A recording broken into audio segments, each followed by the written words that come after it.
जब मेरा weight gain हुआ तो लोग मुझे पता नहीं क्या-क्या बोलते थे। मोटा, भैंसा, हाथी इन सब से हलवा, अजीब-सा है। तब तो ऐसा लगता था कि खींच के थप्पड़ मारूँ मुड़ के। बट मुझे पता था कि मेरी बॉडी जो है वो मेरा अभी साथ नहीं दे रही है। So I have to work out. तो उसके लिए मैंने खूब जतन किया and now I can stand in front of those people से कि अब देखो कि ये मोटा अब क्या है।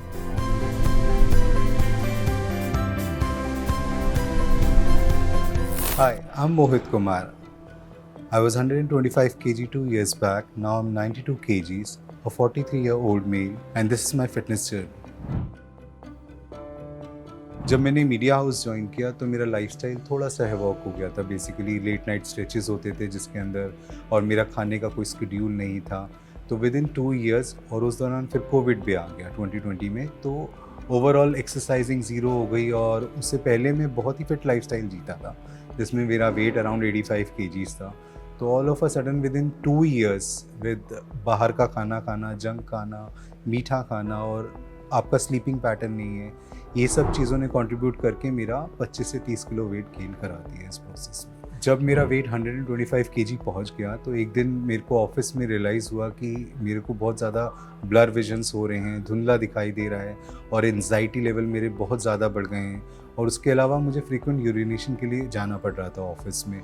मैंने नीचे अपने ऑफिस में ब्लड शुगर जब टेस्ट कराया तो वो 450 था। सो डॉक्टर्स ने तभी बोला कि आपको एडमिट होना पड़ेगा बिकॉज हमें इंसुलिन देना पड़ेगा। बट चूँकि मैं एक प्रैक्टिस कर रहा था एक कोर्स आयुर्वेदा में, तो दैट्स व्हाई आई थॉट कि मुझे थोड़ा सा अपने आप को टाइम देना चाहिए अपनी डिजीज़ को समझने के लिए। तो मैंने एक आयुर्वेदिक कंसल्टेंट से कंसल्ट किया उस दौरान। तब उन्होंने मुझे कुछ आयुर्वेदिक मेडिसिन्स रिकमेंड करी और डाइट रिकमेंड करी, जो कि बेसिकली कार्ब फ्री डाइट्स होती थी, जिसमें मैं रागी का आटा यूज़ करता था एंड क्वांटिटी बहुत ही ज़्यादा कम होती थी, जैसे 40 ग्राम्स ऑफ आटा, जो कि नपा तोला चीज़ बनती थी। उस दौरान मेरी दालें, जितना भी हाई प्रोटीन इंटेक था वो सब बंद कर दिया गया था पहले 15 दिन के लिए, क्योंकि ब्लड शुगर्स बहुत हाई थे। फिर बाय द टाइम 15 दिन के अंदर मैंने रोज़ 10,000 स्टेप्स वॉक किए, जो मैंने एक भी दिन नहीं छोड़े। और उसके अलावा मैंने एक्सरसाइज की, ऑल्टरनेट डेट पे जिम गया या फिर योगा किया, depending on the time schedule.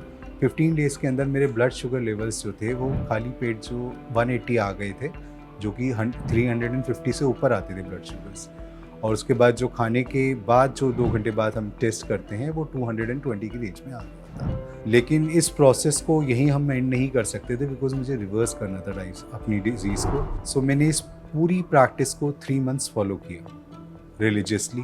अगर मीठा प्रसाद भी होता था तो आई टेक इतना सा बाइट कि जिसके लिए मैं प्रसाद ले लेता, दैट्स इट। नो अदर मीठा जो कि मैंने कभी लिया हो उस दौरान। और मेरे मोस्ट इम्पॉर्टेंट मेरी लाइफ में ये था कि टाइमली खाना।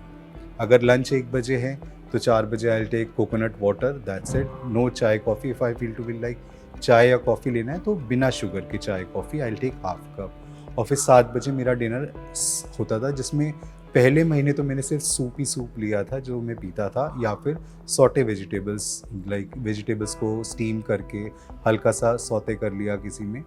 और नेक्स्ट मंथ ऑनवर्ड्स मैंने उसमें 2 रागी की रोटी ऐड कर दी थी। और यही था कि जिस बेस पे 3 मंथ्स के बाद मेरे ब्लड शुगर लेवल्स जो है एम्प्टी स्टमक 100 टू 120 रेंज करने लगे, और खाने के बाद 140 टू 60 रेंज करने लगे। इस डायबिटीज़ रिवर्सल को मुझे अप्रॉक्सीमेटली 1 साल से ऊपर हो चुका है।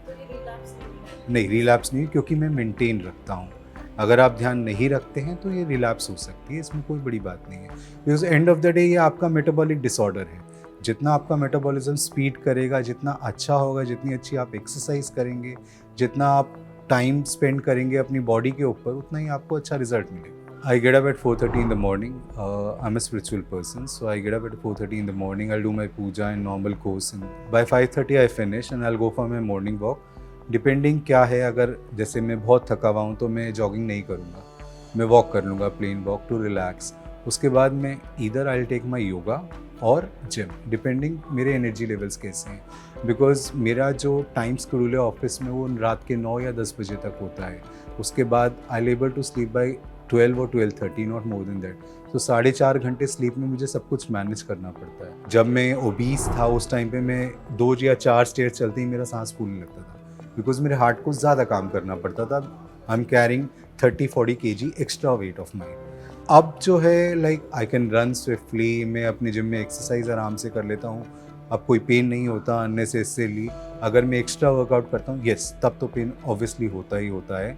बट मेंटल हेल्थ में सबसे बड़ा इशू होता है जब लोग आपको पिन पॉइंट करते हैं इस चीज़ के लिए, बॉडी शेमिंग बेसिकली। जब आपको लोग बोलते हैं मोटा है, हलवा है, हाथी है, या आपके पीछे से कमेंट दिए जाते हैं, देन यू रियलाइज़ कि हाँ, मुझे कुछ करने की ज़रूरत है।